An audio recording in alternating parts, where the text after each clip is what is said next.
안녕하세요. 시아버지의 억지에 남편과 이혼을 결심한 30대 여성입니다. 하지만 곰곰이 생각해보면 비단 아버님 때문만은 아닌 것도 같아요. 아버님이 억지를 쓰신 건 맞지만 남편이 얼마든지 중간에서 잘라낼 수 있었다고 생각하거든요. 그런데 남편은 그럴 생각이 없었다는 게 문제였어요.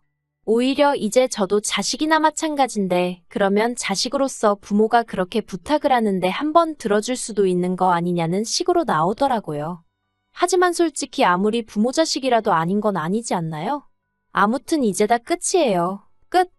남편하고는 지인의 소개로 만났는데 만났을 당시 남편은 직장을 다니는 평범한 회사원이었고 저는 제 나름대로 온라인에서 문구 사업을 해나가고 있었습니다. 그리고 그때만 하더라도 결혼까지 생각하고 만난 것은 아니어서 저도 남편이 어디를 다닌다는 정도만 알고 있었지. 연봉이 어떻게 되고 그런 것까지는 관심이 없었어요. 그런데 사귀다 보니 서로 성격도 잘 맞고 성향도 비슷해서인지 어느샌가 결혼을 전제로 이야기를 나누고 있더라고요. 남편 쪽 배경에 대해서 먼저 이야기를 해보자면 공직에 계시다가 은퇴하신 아버님과 평생을 전업주부로 사신 어머님 그리고 남편보다 2살 어린 저랑 동갑인 여동생이 있었습니다. 누구 하나 어디 특별히 아픈 데 없었고 남편 말로는 아버님 앞으로 연금이 나와서 노후도 딱히 걱정할 게 없었죠. 한마디로 그냥 평범하고 무난했어요. 그리고 저희 쪽도 뭐 크게 다를 건 없었습니다. 굳이 비교해서 따져보자면 남편 쪽보다 저희 친정이 조금 더 경제적으로 여유가 있다는 정도였달까요. 친정아버지께서 경기도에서 작은 사업체를 운영하셨거든요. 제 위로는 오빠가 2명 있는데 큰오빠는 원래부터 아버지 사업에는 관심이 없던 사람이에요. 어려서부터 늘 입버릇처럼 자기는 컴퓨터랑 씨름하는 게 좋다더니 아니나 다를까 진작에 그쪽 분야로 빠져버렸죠. 반면에 작은 오빠는 친정아버지의 외모며 성격까지 쏙 빼닮아서 그런가 아버지 사업을 엄청 욕심내더라고요. 오죽하면 큰오빠랑 저랑 작은 오빠를 야심가라고 불렀을 정도니까요. 아무튼 아니나 다를까 작은 오빠는 대학교를 졸업하자마자 아버지 밑으로 바로 들어갔어요. 그리고는 지금까지 착실하게 일을 배우고 있습니다. 그리고 저는 큰오빠처럼 아버지의 사업과는 별개로 나름대로 목표도 있고 욕심도 있던지라 제 사업을 하겠다고 했어요. 그랬더니 친정아버지가 미처는 당신이 대주시겠다며 한번 해봐라 하시더라고요. 그래서 창업비용 3천을 지원받아 나름대로 사업이란 걸 시작하게 된 거죠. 그리고 제가 이런 이야기를 하는 이유는 남편과 이혼하게 된 시발점이 바로 저희 아버지 회사거든요. 정말 어디서부터 어떻게 말을 꺼내야 할지도 난감하네요. 사실 시부모님은 저희 친정아버지가 사업을 하는 분인 줄 모르셨어요. 왜냐하면 저희 친정아버지가 당신 스스로를 늘 장사하는 사람이라고 표현하시거든요. 그리고 그렇게 표현하시는데 달리 특별한 이유가 있던 것은 아닙니다. 아버지 말씀으로는 사업한다고 하면 갑자기 질문이 많아지고 그거에 일일이 대답하기가 귀찮으시다고요. 그런데 그냥 장사한다고 그러면 무슨 장사냐 정도만 묻고 끝나는 경우가 잦더랍니다.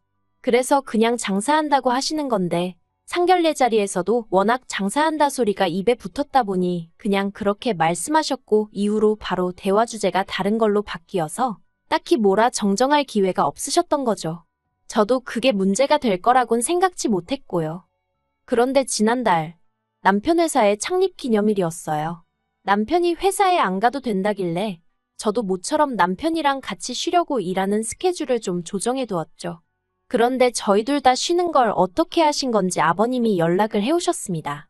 모처럼 가족끼리 얼굴 좀 보자며 내려오라시대요. 남편과 둘이 놀고 싶었기에 김이 팍셌지만 솔직히 제 입장에서 싫다 좋다 할 상황이 못 되었어요. 그래서 어쩔 수 없이 시댁에 내려갈 수밖에 없었죠.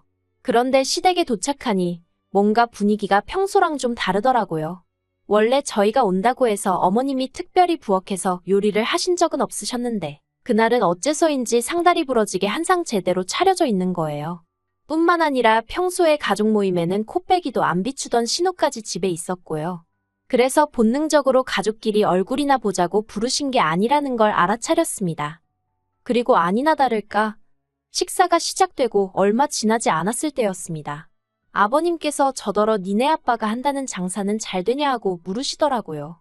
결혼 초부터 니네 엄마 니네 아빠 하시는 게 듣기영 거슬려서 남편을 통해서도 몇 번이나 조심해달란 의견을 전했고 심지어 지난번 모임 자리에선 대놓고 니네 소리 좀 하지 마시라고까지 했는데 또 그러시니 좀 짜증이 나더라고요.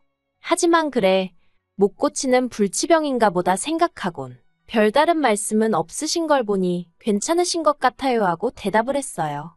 그랬더니 아버님께서 저더러 됐든 못됐다며 끝까지 거짓말할 거냐고 그러시는 거예요. 당황해서 그게 무슨 말씀이시냐니까 친정아버지가 사업하신다는 걸 당신이 이미 다 알고 있는데 끝까지 제대로 말을 안 한다고요. 그리고 그제서야 저는 아차 싶기도 했고 하지만 이게 또 못됐다 거짓말을 한다 소리를 들을 정도로 제가 잘못한 건가 싶기도 했지만 일단은 아버님이 많이 언짢아 보이셨기에 죄송하다 했습니다. 친정아버지께서 어디서 사업 얘기하시는 걸 별로 안 좋아하시기도 했고 말할 타이밍을 놓쳐서 그랬다고요. 그러자 아버님 목소리가 한결 누그러지더니 앞으로는 가족 사이에 비밀 같은 건 만들지 말랍니다. 나중에 진실이 밝혀지면 서운하다고요. 그러면서 가족끼리는 항상 서로 모든 걸 공유해야 하고 도와줘야 하고 지켜줘야 한다면서 일장연설을 하시대요. 그리고 그때만 해도 저는 그저 아버님이 그동안 저한테 많이 서운하셨나 보다 싶어서 내내하며 열심히 듣고 리액션하고 그랬습니다. 하지만 아버님이 늘어놓으신 그 모든 말씀이 실은 당신이 진짜로 하고 싶은 이야기를 꺼내기 위한 밑밥에 불과했더라고요. 무슨 말이냐 하면 신우 이야기를 하고 싶으셨던 거였죠. 저와 동갑인 신우는 수도권에서 대학을 나온 뒤 이후로 한참을 백수로 지냈어요. 간간히 아르바이트를 했다고는 하는데 길어야 한 달이고 한 달도 못 채우는 일이 허다했다고요. 그러다 저랑 남편이 연애를 시작하던 시기에 어렵게 한 중소기업에 취직을 했단 소식을 들었습니다. 그때 시댁 식구들끼리 모여서 무슨 축하 파티니 뭐니 아주 난리도 아니었어요. 그런데 얼마 못 가서 때려치고 나왔더라고요. 수습 기간도 못 채우고 나왔다니 솔직히 그런 사람을 저는 제 주변에선 본 적이 없어서 회사가 어지간히 이상했나 싶었죠. 그런데 알고 보니까 아무래도 신우가 남들보다 늦게 입사를 했으니 신우보다 어린 사람이 신우 사수였나 봅니다. 그리고 사수는 어쨌든 사수니까 신우를 가르쳤어야 했고 그러니 이래라 저래라 좀 뭘 시켰나 봐요. 그런데 신우는 어린 게 사수랍시고 자기한테 이거 해라 저거 해라 시켜대는 걸 못 참겠더래요. 자기가 몇 살이나 언니인데 말끝마다 누구누구 씨 하는 것도 듣고 있기가 힘들었다나요. 그래서 자기가 먼저 관두고 나왔답니다. 남편 딴에는 자기 여동생이 정말 애완이 많았다는 식으로 이야기를 했는데 전 듣는 내내 황당하기 짝이 없대요. 아무리 사회생활을 안 해봤어도 그렇지 겨우 그런 이유로 그렇게 힘들게 들어간 회사를 3개월도 못 버티고 때려치고 나오다니. 입 밖으로 차마 말은 안 했지만 어디 가서 일하기는 글렀네 싶었죠. 아무튼 아버님께서는 저희 아버지 회사에서 작은 오빠가 무슨 일을 하는지 물어보시더니 저더러 너는 왜 안 들어갔냐 물으셨습니다. 그래서 저는 저대로 나름의 목표가 있어서 안 들어갔다니까 그러면 네 자리는? 하고 물어보시대요. 순간 벙쪘어요. 회사에서 일을 안 하는데 제 자리를 왜 찾으시나 싶어서요. 그래서 저는 자리라니 무슨 말씀이시냐. 제 자리 같은 건 없다 했습니다. 그랬더니 아버님이 저더러 맹출하면서 어쩌면 그렇게 생각이 짤려는 거예요. 자식이 다 똑같은 자식인데 아버지 회사에서 일을 하건 안 하건 제목도 있는 거라면서 저더러 당장 내일이라도 친정아버지 만나서 자리를 하나 만들어달라 하라나요? 그리고 이때는 좀 어이가 없더라고요. 아버님이 왜 갑자기 저희 친정아버지 사업에 관심을 가지시는지도 모르겠고 제가 괜찮다는데 자꾸 제 자리가 어떻고 하시는 것도 듣기 불편해서요. 그래서 제가 아버님 떨어 그런 건 제가 알아서 할게요 했습니다. 마음 같아선 신경 끄세요. 하고 싶은 걸 그나마 남편의 아버지라서 참고 돌려서 말씀을 드린 거예요. 그랬더니 아버님이 알아서 한다가 아니라 내일 가서 당장 결판을 지어야 한답니다. 그리고 이때는 말이 안 통하는구나 싶어서 그냥 딱 잘라서 말씀드렸어요. 저는 친정아버지 사업에는 전혀 관심이 없으니 아버님도 신경 쓰지 않으셔도 된다고요. 그랬더니 아버님이 그러면 제 자리만 만들어 놓고 그 자리에 신우를 앉히면 되겠다는 거예요. 처음에 저는 정말 제가 뭘 잘못 들은 줄 알았어요. 그래서 네 하고 반문하니 설마 네가 자리 하나 만들어 달라면 네 아버지가 너 모른 척 하겠냐고 그러니까 가서 자리 하나 만들어 오래요.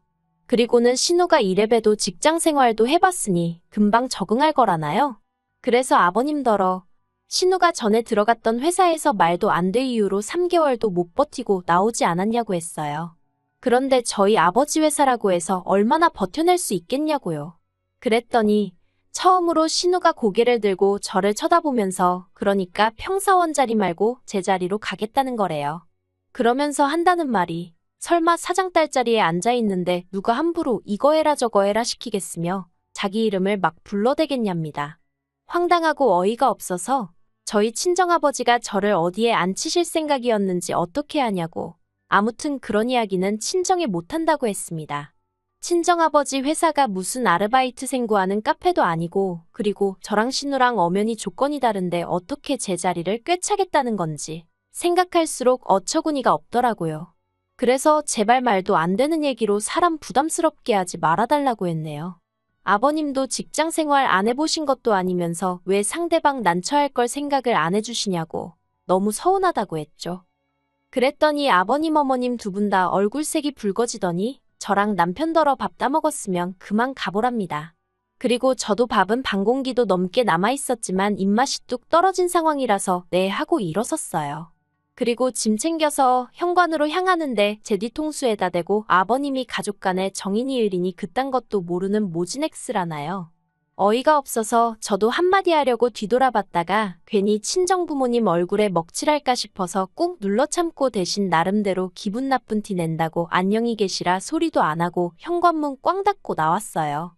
그러자 남편도 허둥지둥 따라 나오긴 했는데 결국 엘리베이터에서부터 남편하고 싸우기 시작했습니다. 남편은 저더러 말이라도 한번 알아볼게요 하면 좀 좋냐고. 아버지가 얼마나 고민 끝에 꺼내신 이야기겠냐며 그걸 면전에서 안 된다고 무안을 줬다며 욕먹어도 싸다는 거예요. 그래서 제가 남편더러 아버님이 정말 고민하신 거 맞냐고 되물었습니다. 생각이란 걸 제대로 하셨으면 그런 이야기는 아예 안 하시는 게 정상 아니냐고. 지금 아버님 때문에 벌써 몇 사람이 불편해졌냐고요. 그런데 거기서 끝이 아니었습니다. 제가 싫다고 했으면 포기를 하셨어야 하는데 아버님은 기어이 수소문을 해서 저희 아버지 회사 전화번호를 알아내셨더라고요. 그리고는 아버지 회사로 전화를 걸어서는 당신이 누구누구 시아버지인데 사장하고 통화 좀 하자고 했다나 봐요. 친정아버지 입장에서는 사돈이 회사로 전화를 걸어왔으니 얼마나 당황하셨겠어요. 친정아버지 말씀이 제가 쓰러졌나? 무슨 일이 생겼나? 순간 오만 가지 생각에 정말 심장이 떨어지는 줄 아셨대요. 그런데 기껏 전화를 받으니 아버님께서 저희 친정아버지더러 당신이 훌륭한 인재를 하나 알고 있다며 소개를 하고 싶어서 연락을 했다고 하시더랍니다. 그리고는 이제 신우에 대해서 이야기를 꺼내셨던 거죠. 그런데 하다못해 동네 슈퍼도 사람 하나 뽑을 때 나름대로 기준이 있잖아요. 그러니 아무렴 저희 아버지 회사라고 그런 게 없었겠어요? 저희 아버지가 이러지 마시고 이력서를 보내달라 하셨답니다. 그랬더니 저희 아버님이 가족끼리 무슨 이력서냐며 성실하고 착하고 정직하면 되는 거 아니냐고 목소리를 높이시더래요. 그리고 그런 아버님의 반응에 친정아버지도 화가 나서 이력서 하나낼 성의도 없는 사람이 일은 똑바로 하겠냐며 다른데 알아보시라 하곤 전화를 끊어버리셨다고요. 그리고 이 이야기를 전해 듣고 전 정말 화를 참을 수가 없었어요. 마음 같아선 당장이라도 전화를 걸어 따지고 싶었죠. 하지만 어차피 돌아오는 주말에 다시 한번 내려가야 하는 상황이었기에 꾹 참고 주말이 오기만을 기다렸습니다. 아버님이 선을 넘어도 한참 넘으신 만큼 그냥 전화로 따지고 말 일이 아니다 싶었죠. 그리고 마침내 시댁에 도착을 했는데 아버님이 저를 보시더니 넌 뭐하러 왔냐며 시비를 걸어오셨어요. 그래서 저도 저라고 오고 싶어 왔겠냐고 할 말이 있어서 왔다고 받아쳤습니다. 그리고 그제서야 상황이 심상치 않은 걸 느끼셨는지 어머님이 저더러 그냥 가라며 제 등을 떠미시더라고요. 하지만 그렇게 순순히 돌아 나올 거였으면 애시당초 가지도 않았겠죠. 저는 아버님 눈을 똑바로 보고는 저번부터 왜 이렇게 경솔하시고 경우가 없으시냐고 물었어요. 세상이 아버님 뜻대로 돌아갈 정도로 아버님 뭐나 되시냐고요. 그랬더니 이제 남편까지 놀래서는 저더러 약 먹었냐며 왜 이러냐고 안절부절 못하대요. 하지만 그러던지 말던지 이참에 할 말은 다 해야겠다 싶어서 아버님더러 억지 좀 부리지 마시고 사돈 어려운 줄 좀 아시라 했어요. 그리고 놀란 토끼 눈을 하고 있는 신우한테도 능력이 안 되면 성실하기나 하던가 성실하지도 않으면 욕심이라도 없던가. 주제 파악 좀 하라고 한마디 해버렸네요. 아버님한테 그렇게 퍼붓고 나왔으니 남편도 열받았겠죠. 남편이 저더러 이혼하자대요. 자기 부모한테 함부로 하는 사람하고 한 이불 덮고 못 산다고요. 그런데 저라고 그렇게 내지를 때 이혼 생각 안 했겠어요? 그래서 원하는 바라고 받아쳤습니다. 그랬더니 남편이 한다는 말이 진짜 지독하다면서. 그래서 제가 그래 너는 염치 없고 나는 지독하고 독인객인이니 결혼했겠지 하고 빈정거렸네요. 그리고 남편과는 완전히 헤어지기로 했죠. 한편 신우한테 장문의 문자가 왔는데 저더러 사람 그렇게 무시하다가 큰 코 다친답니다. 자기라고 뭐 저희 아버지 회사가 가고 싶었는 줄 아냐며 이제는 저나 저희 아버지가 와달라고 사정을 해도 안 가줄 거라나요? 사실 신우랑 얘기를 많이 해본 사이가 아니라 신우가 정확히 어떤 사람인지 감이 안 왔는데 그 문자 받으니까 이거 완전 정신줄 놓고 사는구나 싶더군요. 그래서 예, 그러세요 하고 답장하고 차단해버렸습니다. 어휴, 그래도 하고 싶은 말 어느 정도는 다 토해낸 것 같아서 후련하기도 하고 한편으론 여전히 찝찝하고 짜증도 나고 그렇네요. 진짜 그지 같은 인간들 때문에 괜히 이혼녀 딱지나 달게 되고 어쩔 수 없죠 뭐. 인생 공부한 셈 치렵니다.